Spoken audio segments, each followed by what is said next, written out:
ದಕ್ಷಿಣ ಕನ್ನಡ ಜಿಲ್ಲೆಯ ಜಿಲ್ಲಾಡಳಿತ ಒಂದು ಹೊಸವಾಗಿ ಅಲಿಖಿತ ಕಾನೂನನ್ನು ಜಾರಿಗೆ ತಂದಿದೆ. ಏನು ಅಂತ ಹೇಳಿದರೆ, ಯಾರು ಯಾವ ವ್ಯಕ್ತಿನೂ ಕೂಡ ಯಾರಿಗೆ ನೋವಾದರೆ, ಎಲ್ಲೇ ಕೊಲೆ ಆದರೆ, ಅತ್ಯಾಚಾರ ಆದರೆ, ಸಮಾಜಘಾತುಕ ಚಟುವಟಿಕೆಗಳು ನಡೆದರೆ ಅದರ ವಿರುದ್ಧ ಯಾರು ಧ್ವನಿ ಎತ್ತಬಾರದು. ಎತ್ತಿದರೆ ಅವರನ್ನ ಗಡಿಪಾರು ಮಾಡಲಾಗುವುದು. ಯಾಕೆ ಈ ಮಾತನ್ನು ಹೇಳ್ತಾ ಇದ್ದೀನಿ ಅಂತ ಹೇಳಿದ್ರೆ, ಮಹೇಶ್ ಶೆಟ್ಟಿ ತಿಮ್ಮರೋಡಿ ಅವರು ಕಳೆದ 13 ವರ್ಷದಿಂದ ನಿರಂತರವಾಗಿ ಸೌಜನ್ಯ ಅನ್ನುವಂತಹ ಒಂದು ಮಗು ವಿದ್ಯಾರ್ಥಿನಿ, ಅವಳನ್ನ ಸಾಮೂಹಿಕ ಅತ್ಯಾಚಾರ ಮಾಡಿ ಬರ್ಬರವಾಗಿ ಕೊಲೆ ಮಾಡಿದ್ದಕ್ಕೆ ಯಾರಪ್ಪ ಕೊಂದವರು, ಅವರನ್ನ ಅರೆಸ್ಟ್ ಮಾಡಿ ತನಿಖೆ ಮಾಡಿ ಅಂತ ಹೇಳಿದ್ದಕ್ಕೆ 2 ಸಾರಿ ಗಡಿಪಾರು ಆದೇಶ ಹೊರಡಿತು. ದಕ್ಷಿಣ ಕನ್ನಡ ಜಿಲ್ಲಾ ಆಡಳಿತ 2 ಸಾರಿನೂ ಕೂಡ ಮಾನ್ಯ ಕರ್ನಾಟಕದ ಉಚ್ಚ ನ್ಯಾಯಾಲಯ ನೀವು ಮಾಡಿದಂತಹ ಗಡಿಪಾರು ಆದೇಶ, ಮಹೇಶ್ ಶೆಟ್ಟಿ ತಿಮ್ಮರೋಡಿ ಅವರ ವಿರುದ್ಧ ಮಾಡಿದಂತಹ ಗಡಿಪಾರು ಆದೇಶ ನಿಯಮ ಬಾಹಿರ ಆಗಿದೆ, ನೀವು ಸರಿಯಾದ ಪ್ರಕ್ರಿಯೆಗಳನ್ನು ಪಾಲಿಸಿಲ್ಲ, you have not followed the proper procedures of extradition ಅಂತ 2 ಸಾರಿ ಹೇಳಿದ್ರು ಕೂಡ ನಿನ್ನೆ ಮತ್ತೆ ರಾತ್ರಿ 3ನೇ ಸಾರಿ ಗಡಿಪಾರು ಆದೇಶ ಮಾಡಿದೆ ಮಾನ್ಯ ಪುತ್ತೂರು ಎಸಿ ಅವರು. 2 ಸಾರಿ ಆಗ್ಲಿಲ್ಲ, ಮತ್ 3ನೇ ಮರಳಿ ಯತ್ನವ ಮಾಡು. ಅದು ಹೆಂಗೆ ನಿನ್ನೆ ಅವರು ನಡ್ಕೊಂಡಿದ್ದು? ನಡು ರಾತ್ರಿ 2 ಗಂಟೆಗೆ 25 ಜನ ಪೊಲೀಸ್ ಸಿಬ್ಬಂದಿ ಅಧಿಕಾರಿಗಳು ನಡು ರಾತ್ರಿ 2 ಗಂಟೆಗೆ ವಿದೌಟ್ ಸರ್ಚ್ ವಾರೆಂಟ್ ಬರ್ತಾರೆ. ಬಂದ್ರೆ ಹೇಳ್ತಾರೆ, ಇಲ್ಲ ನಾವು ಇದನ್ನ ಅವ್ರಿಗೇನೆ ಸರ್ವ್ ಮಾಡಬೇಕು, ಅವ್ರಿಗೆ ಸರ್ವ್ ಮಾಡಬೇಕು ಅಂತ ಹೇಳಿದ್ರೆ 2 ಗಂಟೆಗೆ ಬಾ ಅಂತ ಎಲ್ಲರಿ ನಿಯಮ ಇದೆ? ನಡುರಾತ್ರಿ 25ರಿಂದ 30 ಜನ ಪೊಲೀಸರು ಯಾಕ್ರಿ ಬರಬೇಕು? ಅಂದ್ರೆ ಮೊದಲು ಅವ್ರನ್ನ ಹಿಡ್ಕೊಂಡು ಹೋಗಿ ಗಡಿಪಾರು ಮಾಡಿಬಿಡ್ಬೇಕು. ಮಾಡಿದ ಮೇಲೆ ಅದು ಇದು ಅಂತ ಹೇಳಿ ನೋಟಿಸ್ ಕೊಟ್ಟು ಅದನ್ನ ಮಾಡಿದ್ವಿ ಅಂತೇಳಿ ಏನ್ ನಡೀತಾ ಇದೆ? ಎಲ್ಲಿದ್ದೀವಿ ನಾವು ಅಂತ ಕರ್ನಾಟಕ ರಾಜ್ಯ ಈ ದೇಶದಲ್ಲಿ, ಭಾರತ ದೇಶದಲ್ಲಿ ಇದೀವ? ಎಲ್ಲಿದ್ದೀವಿ ನಾವು? ಇವ್ರು ಕೊಟ್ಟಂತಹ ಕಾರಣಗಳು ಕೊಡಿಲ್ಲ, ಕಾರಣ ಇದ್ರದ್ದು ಸ್ವಲ್ಪ ಗೊತ್ತಾಗ್ಲಿ ಎಲ್ಲರಿಗೂ. ಇವ್ರು ಏನೇನು ಕಾರಣ ಕೊಟ್ಟು ಗಡಿಪಾರು ಮಾಡಿದ್ದಾರೆ. ಮೊದಲನೇ ಕಾರಣ, ಮಹೇಶ್ ಶೆಟ್ಟಿ ತಿಮ್ಮರೋಡಿ ಅವ್ರನ್ನ ಯಾಕೆ ಗಡಿಪಾರು ಮಾಡಬೇಕು ಅಂತೇಳಿ ಇವರು ಕೊಟ್ಟಂತ ಮೊದಲನೇ ಕಾರಣ ಕೇಳಿ. ಸದ್ರಿಯವರು ಅಂದ್ರೆ ಮಹೇಶ್ ಶೆಟ್ಟಿ ತಿಮ್ಮರೋಡಿ ಅವರು, ಸದ್ರಿಯವರು ಜಾತಿ ಧರ್ಮಗಳ ಮಧ್ಯೆ ವೈಷಮ್ಯವನ್ನು ತಂದೊಡ್ಡಿ ಸಮಾಜದಲ್ಲಿ ಅಶಾಂತಿಯನ್ನುಂಟು ಮಾಡಿರುತ್ತಾರೆ. ಯಾವಾಗ್ರಿ ಮಾಡಿದ್ದಾರೆ?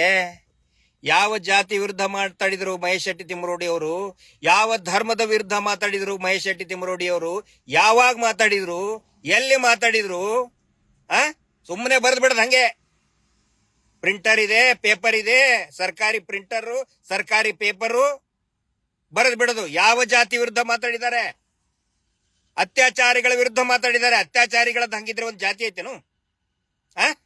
ಕಾಸ್ಟ್ ಲಿಸ್ಟ್ ಅಲ್ಲಿ ತೋರ್ಸ್ರಿ. ಅತ್ಯಾಚಾರಿಗಳದ್ದೇ ಒಂದು ಧರ್ಮ ಇದೆಯೇನು? ಮಾತಾಡಿದ್ರೆ ಅತ್ಯಾಚಾರಗಳ ವಿರುದ್ಧ ಮಾತಾಡಿದ್ದಾರೆ, ಧರ್ಮಸ್ಥಳದ ಕೊಲೆಗಡಕರ ವಿರುದ್ಧ ಮಾತಾಡಿದ್ದಾರೆ. ಯಾವ ಜಾತಿ ವಿರುದ್ಧ ಮಾತಾಡಿದ್ದಾರೆ ಮಹೇಶ್ ಶೆಟ್ಟಿ ತಿಮ್ಮರೋಡಿ ಅವರು? 2ನೇದು, ಯಾವುದೇ ಮುಂಗಡ ಮಾಹಿತಿಗಳಿಲ್ಲದೆ, ಯಾವುದೇ ಅನುಮತಿ ಪಡೆಯದೆ ಪ್ರತಿಭಟನೆಗಳನ್ನು ಮಾಡಿರುತ್ತಾರೆ. 2ನೇದ್ದು, ದಕ್ಷಿಣ ಕನ್ನಡ ಜಿಲ್ಲೆ ಇರಬಹುದು, ಉಡುಪಿ ಇರಬಹುದು, ಕರ್ನಾಟಕದ ವಿವಿಧ ಭಾಗಗಳಿರಬಹುದು, ಕರ್ನಾಟಕದ ಆಚೆಗೆ ಮುಂಬೈ ಇರಬಹುದು, ಪುಣೆ ಇರಬಹುದು, ಪ್ರತಿಯೊಂದು ಕಡೆನೂ ಕೂಡ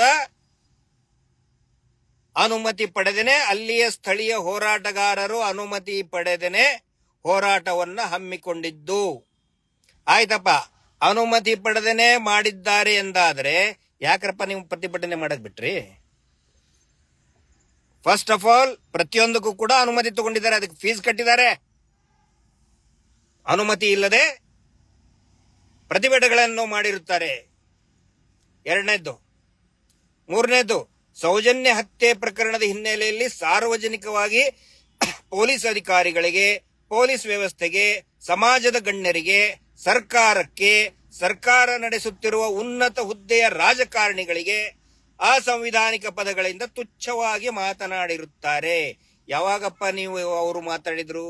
ಅಂದ್ರೆ ತುಚ್ಛವಾಗಿ ಮಾತಾಡಿದ್ರೆ ಆಯಾ ಗಣ್ಯರು ಏನಾದ್ರೂ ದೂರು ಕೊಡಬಹುದಾಗಿತ್ತಲ್ಲ. ಯಾವಾಗ ಕೊಟ್ರು? ಎಲ್ಲಿ ಕೊಟ್ರು? ಅದು ಎಲ್ಲಿ? ಸೌಜನ್ಯ ಹತ್ಯೆ ಪ್ರಕರಣದ ಹಿನ್ನೆಲೆಯಲ್ಲಿ. ಪೊಲೀಸರು ಬೈಲಿಲ್ಲ ಅಂದ್ರೆ ಇನ್ಯಾರಿಗೆ ಬೈಬೇಕು? ಅಲ್ಲರಿ, ಆ ತನಿಖೆ ಸರಿಯಾಗಿ ನಡೆಸಿಲ್ಲ ಅಂತೇಳಿ ಸಿಬಿಐನೇ ವರದಿ ಕೊಟ್ಟಿದೆಯಲ್ಲ, ಪೊಲೀಸರು ಸರಿಯಾಗಿ ತನಿಖೆ ಮಾಡಿಲ್ಲ ಅಂತೇಳಿ. ಅಕ್ವಿಟಲ್ ಕಮಿಟಿ ರಚನೆ ಮಾಡಬೇಕು ಅಂತೇಳಿ ಹೈಕೋರ್ಟ್ ಹೇಳಿದೆ, ಸ್ಪೆಷಲ್ ಕೋರ್ಟ್ ಹೇಳಿದೆ.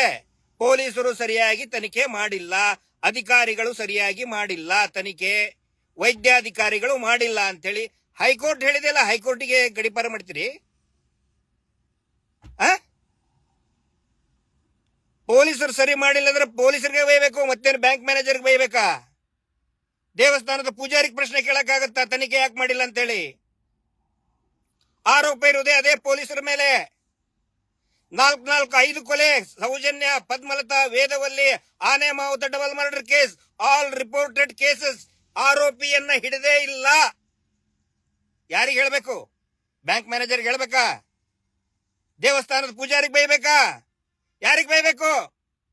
ಸ್ವತಃ ಹೈಕೋರ್ಟ್ ಹೇಳಿದೆ ಇನ್ವೆಸ್ಟಿಗೇಷನ್ ಪ್ರಾಪರ್ ಆಗಿ ಮಾಡಿಲ್ಲ ಅಂತ ಹೇಳಿ. ಮಹೇಶ್ ಶೆಟ್ಟಿ ತಿಮ್ಮರೋಡಿ ಅವರು ಹೇಳಿಬಿಟ್ರೆ ಅವ್ರನ್ನ ಗಡಿಪಾರು ಮಾಡ್ತೀರಿ. ಸಂವಿಧಾನ ಬದ್ಧವಾಗಿ ಮಾತಾಡಿದ್ದಾರೆ ಅವರು. ಮತ್ತೆ ಹೇಳ್ತಾರೆ ಇದರಲ್ಲಿ ಏನೋ, ತಾನು ನಡೆಸುವ ಪ್ರತಿಭಟನೆ ಮತ್ತು ಪ್ರತಿಭಟನಾ ಸಭೆಗಳಲ್ಲಿ ಪ್ರಚೋದನಕಾರಿಯಾಗಿ, ಯಾರ ವಿರುದ್ಧ ಪ್ರಚೋದನಕಾರಿಯಾಗಿ ಮಾತಾಡಿದಾರೆ ಅವರು? ಜಾತಿ ವಿರುದ್ಧ ಮಾತಾಡಿದಾರ ಪ್ರಚೋದನಕಾರಿಯಾಗಿ, ಧರ್ಮದ ವಿರುದ್ಧ ಪ್ರಚೋದನಕಾರಿಯಾಗಿ ಮಾತಾಡಿದಾರ. ಇದರ ಅರ್ಥ ಬಹಳ ಸ್ಪಷ್ಟವಾಗಿದೆ. ಮಹೇಶ್ ಶೆಟ್ಟಿ ತಿಮ್ಮರೋಡಿ ಅವರು ಇಡೀ ಸೌಜನ್ಯ ಹೋರಾಟಗಾರರು ಮಾತಾಡದೇ ಇದ್ದು ಆ ಧರ್ಮಸ್ಥಳದ ಕಚ್ಚಡ 420 ಕೊಲೆಗಡುಕ ಅತ್ಯಾಚಾರ ಕುಟುಂಬದ ವಿರುದ್ಧ ಇವರು ಗಡಿಪಾರು ಮಾಡಿದ್ದು, ಮಾಡ್ತಾ ಇರುವಂತ ನಿರಂತರವಾಗಿ ಆದೇಶ ಮಾಡ್ತಾ ಇರೋದು ಆ ಕುಟುಂಬವನ್ನ ರಕ್ಷಣೆ ಮಾಡೋದಕ್ಕೋಸ್ಕರ ಮಾತ್ರ. ಮತ್ತೆ 3ನೇ ಸಾರಿ ಗಡಿಪಾರು ಆದೇಶ ಮಾಡಿದ್ದಾರೆ. ಅದಕ್ಕೆ ನಾನು ಪ್ರಾರಂಭದಲ್ಲಿ ಹೇಳಿದ್ದು, ಹೊಸ ನಿಯಮ.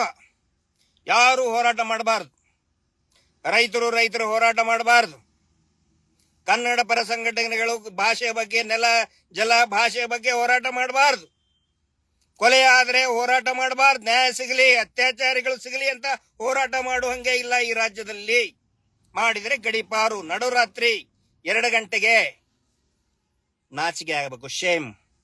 ಶೇಮ್ ನಾಚಿಕೆ ಆಗಬೇಕ್ರಿ ಇಡೀ ಆಡಳಿತಕ್ಕೆ. ಸಂವಿಧಾನಬದ್ಧವಾಗಿ 13 ವರ್ಷ ಒಂದೇ ಒಂದು ಗಲಾಭೆ ಯಾವುದೇ ಸಭೆಯ ನಂತರ ಆಗಿಲ್ಲ. ಅತ್ಯಂತ ಸಂವಿಧಾನಬದ್ಧವಾಗಿ ನಡೆದಂತ ಹೋರಾಟ ಸೌಜನ್ಯ ಹೋರಾಟ. ಮಹೇಶ್ ಶೆಟ್ಟಿ ತಿಮ್ಮರೋಡಿ ಅವರು ಹಮ್ಮಿಕೊಂಡಂತ ಹೋರಾಟ. ಅದಕ್ಕೆ ಗಲಭೆ ಎಬ್ಸಿದ್ರು ಅಂತ ಹೇಳ್ತೀರಲ್ಲ, ಎಲ್ಲಿ ಆಗಿದೆ ಗಲಭೆ? ಸೌಜನ್ಯ ಹೋರಾಟದಿಂದ ಎಲ್ಲೇ ಗಲಭೆ ಆಯ್ತು? ಅತ್ಯಾಚಾರಿಗಳನ್ನ ಹಿಡ್ಕೊಂಡು ಬಂದು ಅವ್ರಿಗೆ ಶಿಕ್ಷೆ ಕೊಡಿ ಅಂತ ಹೇಳಿದ್ರೆ ಗಲಭೆ ನಿಮಗೆ? ನೀವು ಗಡಿಪಾರು ಮಾಡಬೇಕಾಗಿತ್ತು. ಆ ಕೊಲೆಗಡುಕ ಭೂ ಕಬಳಿಕೆ ಕುಟುಂಬಕ್ಕೆ ಸಮನ್ಸ್ ಜಾರಿಯಾಗಿದೆ. ಕ್ರಿಮಿನಲ್ ಸೋಮನಾಥ್ ನಾಯಕರು ಅವರು ಹಾಕಿದಂತ ಅವರು ಹೋರಾಟದ ಮುಖಾಂತರ ಕ್ರಿಮಿನಲ್ ಸಮನ್ಸ್ ಜಾರಿಯಾಗಿದೆ. ಅದನ್ನು ಮಾಡೋದು ಬಿಟ್ಟು ಜಾರಿ ಮಾಡಿ ಅವನಿಗೆ ಹೋಗಿ. ವೀರೇಂದ್ರ ಜೈನ್ ನಕಲಿ ದೇವಮಾನವನಿಗೆ ಜಾರಿ ಮಾಡಿ, ಅವನಿಗೆ 25 ಪೊಲೀಸರನ್ನು ಕರ್ಕೊಂಡು ಹೋಗಿ ಮಾಡಿ. ನಡುರಾತ್ರಿ ಹೋಗಿ ಕೊಡ್ತೀರಾ ಅವನಿಗೆ ಸಮನ್ಸು? 100 ಎಕರೆ 1000 ಎಕರೆ ಕಬಳಿಸಿದಾನೆ, ಕೊಲೆ ಮಾಡಿ ಭೂ ಕಬಳಿಕೆ ಮಾಡಿದಾನೆ, ಅತ್ಯಾಚಾರ ಮಾಡಿ ಭೂ ಕಬಳಿಕೆ ಮಾಡಿದಂತ ಕುಟುಂಬ ಅದು. ಸರ್ಕಾರಿ ಜಮೀನನ್ನ ಭೂ ರೈತ ಬಡವ ಅಂತ ಹೇಳಿ ಫೇಕ್ ಫ್ರಾಡ್ ನಕಲಿ ಸರ್ಟಿಫಿಕೇಟ್ ಕೊಟ್ಟು 7 ಎಕರೆ ಒಳಗಡೆ ಹಾಕೊಂಡಂತ ಲೋಫರ್ ಅವನು. ಆಕ್ಷನ್ ತಗೊಂಡ್ರ ಅವನ ಮೇಲೆ, ಅವನನ್ನ ಗಡಿಪಾರು ಮಾಡಬೇಕಾಗಿತ್ತು. ಆ ಫ್ರಾಡ್ 420 ನಕಲಿ ಅವನ ಮೇಲೆ ಗಡಿಪಾರು ಮಾಡಬೇಕಾಗಿತ್ತು, ಗಲ್ಲಿಗೇರಿಸಬೇಕು ಅವನ್ನ. ಅದನ್ನ ಬಿಟ್ಟು ಅದರ ವಿರುದ್ಧ ಹೋರಾಟ ಮಾಡಿದವ್ರ ಮೇಲೆ ಅವನಿಗೆ ಶಿಕ್ಷೆ ಆಗ್ಲಿ, ಆ ಕುಟುಂಬಕ್ಕೆ ಯಾರು ಮಾಡಿದ್ದಾರೆ ಅವ್ರಿಗಾಗ್ಲಿ ಶಿಕ್ಷೆ. ಧ್ವನಿ ಎತ್ತಿದ್ರೆ ನಡುರಾತ್ರಿ 2 ಗಂಟೆಗೆ 25 ಜನ 30 ಜನ ಪೊಲೀಸರು ಬಂದು ಕೇಳಿದ್ರೆ ಹೇಳ್ತಾರೆ ಇಲ್ಲ ನಾವು ಸರ್ವ್ ಮಾಡಕ್ 25 ಜನ ಪೊಲೀಸರು ಬೇಕೇನ್ರಿ? ಒಬ್ಬ ಕಾನ್ಸ್ಟೇಬಲ್ ಸಾಕು ಸರ್ವ್ ಮಾಡೋದಕ್ಕೆ. ಈ ನಿಮ್ಮ ಏನು ಮಾಡ್ತಾ ಇದ್ದೀರಿ, ಪ್ರತಿಯೊಬ್ಬರು ನಾನು ಹೇಳ್ತಾ ಇದ್ದೀನಿ, ಸರ್ಕಾರದ ಹಿರಿಯ ಅಧಿಕಾರಿಗಳಿಗೆ ನಾನು ಹೇಳ್ತಾ ಇದ್ದೀನಿ, ಸಂವಿಧಾನಬದ್ಧವಾಗಿ ಮಾಡ್ತಾ ಇರುವಂತ ಹೋರಾಟ ಇದು. ಮಾತಾಡ್ಬೇಕಾದ್ರೆ ಅಂದಿರ್ತಾರೆ ಸಿಟ್ಟಲ್ಲಿ, ದೊಡ್ಡ ದೊಡ್ಡ ಸಚಿವರೇ ಬಂದು ಅವ್ರ ಪರವಾಗಿ ನಿಂತ್ಕೊಂಡು ಮಾತಾಡಿದ್ರೆ, ಅತ್ಯಾಚಾರಿಗಳ ಪರವಾಗಿ ಮಾತಾಡಿದ್ರೆ ಜನರ ಕೂಗೋದು. ಯಾಕೆ ನೀವು ಹೇಳಲ್ವಾ? ಇಲೆಕ್ಷನ್ ಇದ್ದಾಗ ನೀವು ಮಾತಾಡಲ್ವಾ? ಗಡಿಪಾರ ಮಾಡಿಬಿಡ್ತೀರಿ ಎಲ್ಲರನ್ನು. ಮಾತಾಡಲೇಬಾರ್ದ? ಯಾರು ಅನ್ಯಾಯದ ವಿರುದ್ಧ ಮಾತಾಡಲೇಬಾರ್ದ? ಅದರ ಸಲುವಾಗಿನೇ ಇಷ್ಟೊಂದು ಕೊಲೆ ಆದ್ರೂ ಕೂಡ ಆರೋಪಿಗಳು ಸಿಗ್ತಾ ಇಲ್ಲ. ನಾನು ಹೇಳೋದು ಬೆಳ್ತಂಗಡಿ ಪೊಲೀಸರಿಗೆ ಹಿಂದೆ ಇದ್ದಂತಹ DSP ಅವರು ಕೊಟ್ಟಂತದ್ದು 21 ಕೇಸಲ್ಲಿ 16 ಕೇಸು ಅಕ್ವಿಟ್ ಆಗಿದೆ, ಅಂದ್ರೆ ಖುಲಾಸೆ ಆಗಿದೆ. ನಾನು ಈಗ ಇದ್ದಂತಹ DSP ಅವ್ರ ಮೇಲೆ ನಾನು ಬೆರಳು ತೋರಿಸ್ತಾ ಇಲ್ಲ, ಹಿಂದೆ ಇದ್ದಂತಹ ಬಂಟ್ವಾಳದ DSP ಅವ್ರು ಕೊಟ್ಟಿದ್ದು 16 ಪ್ರಕರಣದಲ್ಲಿ 21 ಪ್ರಕರಣದಲ್ಲಿ 16 ಖುಲಾಸೆ ಆಗಿಬಿಟ್ಟಿದೆ. ಇವರು ಮತ್ತೆ ಬರೀತಾರೆ ಅದರ ಮೇಲೆ ಅಡಿಷನಲ್ 3 ಕೇಸುಗಳಾಗಿದೆ. ಯಾವ 3 ಕೇಸ್ ಅದು ಹೇಳಿ ನೋಡೋಣ. ಒಂದು ಕೇಸ್ನಲ್ಲಿ ಇವರು FIR ನಲ್ಲಿ ಮಹೇಶ್ ಶೆಟ್ಟಿ ತಿಮರೋಡಿ ಅವ್ರ ಹೆಸರು ಹಾಕ್ತಾರೆ, ನಂದು ಮಹೇಶ್ ಶೆಟ್ಟಿ ತಿಮರೋಡಿ ಅವ್ರ ಹೆಸರು. ಆ ಕೇಸ್ ಅವನು ಯಾವನೋ ಒಬ್ಬನು ಬಂದವನು ಮೊಬೈಲ್ ನಲ್ಲಿ ನೋಡಿ ದೂರು ಕೊಡ್ತಾನೆ, ಆಸ್ ಇಟ್ ಈಸ್ FIR ಮಾಡಿಬಿಡ್ತಾರೆ ಬೆಳ್ತಂಗಡಿ ಪೊಲೀಸರು. ಆ ದಿನ ಆ ಟೈಮಿಗೆ ಮಹೇಶ್ ಶೆಟ್ಟಿ ತಿಮರೋಡಿ ಅವರು ಬ್ರಹ್ಮಾವರ ಪ್ರಕರಣದಲ್ಲಿ ಕಾರಾಗೃಹದಲ್ಲಿ ಇರ್ತಾರೆ. ಅವರು ಫೇಕ್ FIR. ಬೆನಕ ಆಸ್ಪತ್ರೆಯಲ್ಲಿ ಜನ ಆಕ್ರೋಶಗೊಂಡು ಆ ನಂತರ ಅಲ್ಲಿ ಏನು ಗಾಯಾಳುಗಳಿದ್ದಾರೆ, ಯೂಟ್ಯೂಬರ್ಸ್ ಹೋರಾಟಗಾರರು ಗಾಯಾಳುಗಳಿದ್ದಾರೆ, ಅವ್ರನ್ನ ನೋಡಕ್ಕೆ ಜನ ಬಂದ್ರೆ ಮಹೇಶ್ ಶೆಟ್ಟಿ ತಿಮರೋಡಿ ಅವರು ಶಾಂತಿ ವ್ಯವಸ್ಥೆ ಕಾಪಾಡ್ರಿ, ನೀವು ಗಲಾಟೆ ಮಾಡಬೇಡಿ ಅಂತ ಹೇಳಿದ್ರೆ ಅವ್ರ ಮೇಲೆ ಇನ್ನೊಂದು ಮತ್ತೆ ಮಹೇಶ್ ಶೆಟ್ಟಿ ತಿಮರೋಡಿ ಅವ್ರ ಮೇಲೆ ಕೇಸ್.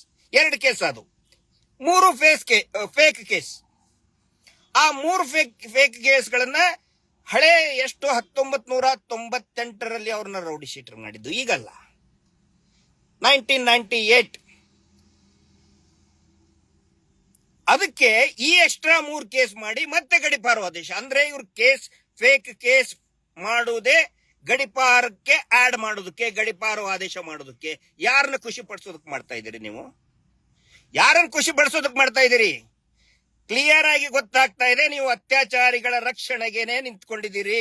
ಸರ್ಕಾರಿ ಸಂಬಳವನ್ನ ತಗೊಂಡ್ಕೊಂಡು ಅತ್ಯಾಚಾರಿ ಕೊಲೆಗಡಕರ ರಕ್ಷಣೆಯನ್ನ ಮಾಡೋದಕ್ಕೆ ನಿಂತ್ಕೊಂಡಿದ್ದೀರಿ ನೀವು. ಯಾಕೆ ನಿಮ್ಗೆ ಕಾಯಕ್ಕಾಗ್ತಾ ಇಲ್ಲ? SIT ತನಿಖೆ ಪೂರ್ತಿ ಆಗುವವರೆಗೆ ಪೂರ್ತಿ ಆಗ್ಲಿ ಗೊತ್ತಾಗುತ್ತೆ ಇವ್ರ ಹಣೆ ಬರ. SIT ತನಿಖೆ ನಿಲ್ಸೋದಕ್ಕೆ ಇವೆಲ್ಲಾ ಪ್ರಿಪರೇಷನ್ಸ್ ಧಿಕ್ಕಾರ ಇದೆ. ಈ ರಾಜ್ಯದ ಮತ್ತು ಸೌಜನ್ಯ ಹೋರಾಟವನ್ನ, ಧರ್ಮಸ್ಥಳ ಕೊಲೆಗಡಕತನವನ್ನ ವಿರೋಧಿಸುವಂತಹ, ಸೌಜನ್ಯ ಹೋರಾಟ ಬೆಂಬಲಿಸುವಂತಹ ಪ್ರತಿಯೊಂದು ಪ್ರಜ್ಞಾವಂತ ನಾಗರಿಕರ ಧಿಕ್ಕಾರ ಈ ಜಿಲ್ಲಾಡಳಿತಕ್ಕಿದೆ. ನೀವು ತಿಳ್ಕೊಂಡಿರಬಹುದು, ಮಹೇಶ್ ಶೆಟ್ಟಿ ತಿಮರೋಡಿ ಅವ್ರನ್ನ ಗಡಿಪಾರು ಮಾಡಿಬಿಟ್ರೆ ಹೋರಾಟ ಸುಮ್ಮನೆ ಆಗ್ಬಿಡ್ತದೆ. ಯಾವ ಕಾರಣಕ್ಕೂ ಸುಮ್ಮನೆ ಆಗೋದಲ್ಲ. ಮಹೇಶ್ ಶೆಟ್ಟರು ಸುಮ್ಮನೆ ಆಗ್ತಾರ ಅಂತ ತಿಳ್ಕೊಂಡಿದ್ದಾರೆ, ಯಾವ ಕಾರಣಕ್ಕೂ ಸುಮ್ಮನೆ ಆಗೋದಲ್ಲ. ಈ ರಾಜ್ಯದ ಪ್ರತಿಯೊಬ್ಬ ಪ್ರಜ್ಞಾವಂತ ನಾಗರಿಕರು ಕೂಡ ಎಚ್ಚೆತ್ಕೊಂಡಿದ್ದಾರೆ. ಯಾರನ್ನು ಖುಷಿ ಪಡ್ಸಕ್ ಮಾಡ್ತಾ ಇದ್ದೀರಿ? ಇದನ್ನೆಲ್ಲ ಗೊತ್ತಾಗೋದಿಲ್ಲ. ನಾನು ವಿನಂತಿ ಮಾಡ್ಕೊಳ್ಳೋದು, ಪ್ರತಿಯೊಬ್ರು ಕೂಡ ಧ್ವನಿ ಎತ್ತಿ. ಇಲ್ಲ ಅಂತ ಹೇಳಿದ್ರೆ ನಮ್ಮ ಮನೆಯ ಮಕ್ಕಳು ನಮ್ಮ ಜೊತೆಗಿರುವುದಿಲ್ಲ. ನಮ್ಮ ಮನೆಯವರ ಮೇಲೆ ಏನೇ ದಬ್ಬಾಳಿಕೆ ಆದ್ರೂ ಕೂಡ ನಮಗೆ ಮಾತಾಡೋದಕ್ಕೆ ಹಕ್ಕು ಇರುವುದಿಲ್ಲ. ಸಂವಿಧಾನದ ಆರ್ಟಿಕಲ್ 19 ಪ್ರಕಾರ ಅನ್ಯಾಯ ಅಕ್ರಮದ ವಿರುದ್ಧ, ಕಾನೂನು ಬಾಹಿರ ಚಟುವಟಿಕೆ ವಿರುದ್ಧ ಧ್ವನಿ ಎತ್ತುವುದು ಈ ದೇಶದ ಪ್ರತಿಯೊಬ್ಬ ಪ್ರಜೆಯ ಹಕ್ಕು. ಆರ್ಟಿಕಲ್ 19 ನಮಗೆ ಗ್ಯಾರಂಟಿ ಕೊಡ್ತದೆ. It is our fundamental right. Mahesh Shetty Timarodi ಅವರಾಗ್ಲಿ ನಾವಾಗ್ಲಿ ಮಾತಾಡ್ತಾ ಇರೋದು ನಮ್ಗೆ ರೈಟ್ಸ್ ಇದೆ ರೀ. ಯಾಕೆ ತನಿಖೆ ಸರಿಯಾಗಿ ಮಾಡ್ಲಿಲ್ಲ? ಯಾಕೆ ಕೊಲೆಗಡಕರನ್ನ ಬಿಟ್ರಿ? ಇಷ್ಟೆಲ್ಲಾ ಕಸರತ್ತು ಮಾಡೋ ಬದಲು ಮಹೇಶ್ ಶೆಟ್ಟಿ ತಿಮರೋಡಿ ಅವರನ್ನ ಗಡಿಪಾರು ಮಾಡೋದ್ರ ಸಲುವಾಗಿ ಏರ್ ಕಸರತ್ತು ಮಾಡಿದಿರಿ. ಇದರ ಒಂದು ಭಾಗ ಏನಾದರೂ ಸೌಜನ್ಯ ಆರೋಪಿಯನ್ನ ಹಿಡಿಬೇಕು ಅಂತ ಮಾಡಿಬಿಟ್ಟಿದ್ರೆ ಯಾವಾಗ ಸಿಗ್ತಾ ಇದ್ದ? ಪಾಪ ಸುಮಂತನ ಕೊಲೆ ಆರೋಪಿಗಳು ಸಿಗ್ತಾ ಇದ್ರು. ಅವನಕ್ಕಿಂತ ಮುಂಚೆ ಶ್ರೀಧರ್ ಬೆಳತಂಗಡಿಯಲ್ಲಿ ಆಯ್ತು, ಸಿಗ್ತಾ ಇದ್ರು. ಶ್ರೀಧರ್ ಮೊಗೇರಾ ಕೊಲೆ ಆರೋಪಿಗಳು ಸಿಗ್ತಾ ಇದ್ರು, ಯಾರು ಸಿಗ್ತಾ ಇಲ್ಲ, ಯಾವ ತನಿಖೆನೂ ಮಾಡ್ತಾ ಇಲ್ಲ. ಯಾಕಂತ ಹೇಳಿದ್ರೆ ಎಲ್ರು ಮಹೇಶ್ ಶೆಟ್ಟಿ ತಿಮರೋಡಿ ವಿರುದ್ಧ ಹಿಂದೆ ಬಿದ್ದಿದ್ದಾರೆ. ನಾಚಿಕೆ ಆಗಬೇಕು, ಶೇಮ್, ನಾಚಿಕೆ ಆಗಬೇಕು. ಸರ್ಕಾರಿ ಸಂಬಳ ತಗೋತೀರಿ, ಸರ್ಕಾರದಂದ್ರೆ ನಮ್ದದು. ಮಿನಿಸ್ಟರ್ ವಿರುದ್ಧ ಮಾತಾಡಿದ್ರಂತೆ, ಮಿನಿಸ್ಟರ್ ಉತ್ತರ ಕೊಡ್ಬೇಕು ಅದಕ್ಕೆ. ಈ ರಾಜ್ಯದಲ್ಲಿ ಪ್ರತಿಯೊಬ್ಬರು ಕೂಡ ರಾಜಕಾರಣಿಗಳ ವಿರುದ್ಧ ಮಾತಾಡ್ತಾರೆ, ವಿರೋಧ ಪಕ್ಷದವ್ರ ವಿರುದ್ಧ ಆಡಳಿತ ಪಕ್ಷದವರು ಮಾತಾಡ್ತಾರೆ, ಆಡಳಿತ ಪಕ್ಷದವ್ರ ವಿರುದ್ಧ ವಿರೋಧ ಪಕ್ಷದವ್ರು ಮಾತಾಡ್ತಾರೆ. ಅವರು ಮಾಡಿರೋ ಅನ್ಯಾಯ ಅಕ್ರಮ ವಿರುದ್ಧ ಮಾತಾಡ್ತಾನೆ ಇರ್ತಾರೆ. ಗಡಿಪಾರ ಮಾಡ್ತೀರಾ? ಹಂಗಿದ್ರೆ ಇಲ್ಲಿ ನೀವು ಯಾರು ಖುಷಿ ಪಡಿಸೋದ್ರ ಸಲುವಾಗಿ ಮಾಡಿದ್ರಿ? ಇದರ ಕ್ಲಿಯರ್ ಆಗಿ ನೀವೇ ಹೇಳ್ತಾ ಇದ್ದೀರಲ್ಲ. ಸೌಜನ್ಯ ಹತ್ಯೆ ಕೊಲೆ ಪ್ರಕರಣದಲ್ಲಿ ಬೇರೆ ಬೇರೆ ಜಿಲ್ಲೆಗಳಿಗೆ ಹೋಗಿ ಪ್ರತಿಭಟನೆ ಮಾಡ್ತಾ ಇದ್ದಾರೆ. ಯಾಕೆ ಮಾಡಬಾರ್ದು? ಮಾಡಬಾರ್ದು ಅಂತ ಎಲ್ಲಿದೆ? ಯಾವ ಕಾನೂನಿದೆ? ಸುಳ್ಳು ಸುಳ್ಳು ರೂಲ್ಸ್ ಹಾಕಿ, ಸುಳ್ಳು ಸುಳ್ಳು ನಿಯಮ ಏನೇನೋ ಬರೆದುಕೊಂಡು ಪ್ರತಿಯೊಬ್ಬರಿಗೂ ಕೂಡ ನೋಡಿ, ನಾನು ಹೇಳ್ತಾ ಇದ್ದೀನಿ, ಇದೇ ರೀತಿ ನೀವು ಮುಂದುವರೆದ್ರೆ ಇನ್ನು ಬಳಕೆ ಎಲ್ಲರೂ ಕೂಡ ಪ್ರತಿಭಟನೆ ಸ್ಟಾರ್ಟ್ ಮಾಡ್ತಾರೆ. ನಾವು ಮಾಡ್ತೀವಿ. ಮಹೇಶ್ ಶೆಟ್ಟಿ ತಿಮರೋಡಿ ಅವರ ಪ್ರಕರಣ ಇತ್ಯರ್ಥ ಆಗೋವರೆಗೂ, ಗಡಿಪಾರು ಆದೇಶ ವಾಪಸ್ ಪಡೆಯುವವರೆಗೂ ಕೂಡ ನಾವು ಮಾತಾಡ್ತೇವೆ, ಹೋರಾಟ ಮಾಡ್ತೀವಿ. ಇಡೀ ಸೌಜನ್ಯ ಹೋರಾಟ ಪರ ಪ್ರತಿಯೊಬ್ಬ ಪ್ರಜ್ಞಾವಂತರು ಕೂಡ ಮಹೇಶ್ ಶೆಟ್ಟಿ ತಿಮರೋಡಿ ಅವರ ಜೊತೆಗಿರ್ತಾರೆ, ಇದ್ದೇ ಇರ್ತಾರೆ. Justice for Soujanya, we are with Mahesh Shetty Timarodi. Mahesh Shetty Timarodi ಅವ್ರ ಜೊತೆಗೆ ನಾವಿದ್ದೀವಿ. ನಮಸ್ತೆ.